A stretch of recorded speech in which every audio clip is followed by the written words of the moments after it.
لیکن میں نے اپنی طرف سے کچھ پہل نہیں کی، میں نے پہل نہیں کی، تم ملے میں بھی مل لیا۔ تو اس عمل کو بھی یاد رکھیے، یہ یعنی سنت نہیں ہے۔ اور اس دن جو ہے بہت سارے لوگ ایس ایم ایس کرتے ہیں تقبل اللہ منا ومنکم، یہ ملاقات کے وقت میں آپ کی ملاقات ہی نہیں ہوئی ابھی تک ہے۔ فون پر آپ ملیں، اگر کسی سے بات ہو تو آپ کہیں تقبل اللہ منا ومنکم، لیکن ایسے خط لکھ کے کسی کو بھیجنا تقبل اللہ منا ومنکم یہ بھی ثابت نہیں، اس کو بھی یاد رکھیے۔ آج عام ہے جو وہ بھیجتا ہے تقبل اللہ منا ومنکم، تو یہ کیا ہے؟ صحابہ کا کیا ہے؟ اذا التقوا یوم العید، جب عید کے دن ملتے آپس میں تو کیا کرتے تھے؟ ایسا کرتے تھے۔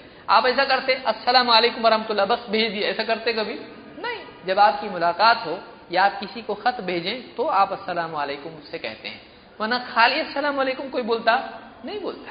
اسی طرح سے تقبل اللہ منا ومنکم بھی ملاقات کے وقت میں ہے، یا فون پر بھی آپ کی ملاقات ہوتی ہے تو بھی آپ کہہ سکتے ہیں۔ کسی کو ای میل آپ بھیج رہے ہیں، کسی کو ایس ایم ایس کوئی اور کام سے آپ بھیج رہے ہیں تو بھی آپ کہہ سکتے ہیں پہلے تقبل اللہ منا ومنکم، اور پھر بھائی جو چیز ہے وہ میری لانے والی وہ لے کر آ جا۔ تو جو بھی اس طرح سے آپ کو کرنا ہے آپ کہہ سکتے ہو، تو اس دن آپ ملاقات کے لیے کہہ سکتے ہو۔ تو یہ کچھ باتیں تھیں جو عید سے متعلق تھیں۔ اللہ تعالی ہم کو دین کا علم سیکھنے کی، قرآن و سنت کے جاننے، اس کو سمجھنے صحیح طریقے سے اور اس پر عمل کرنے کی توفیق عطا فرمائے۔ سبحانک اللہم و بحمدک، اشہد ان لا الہ الا انت، استغفرک و اتوب الیک۔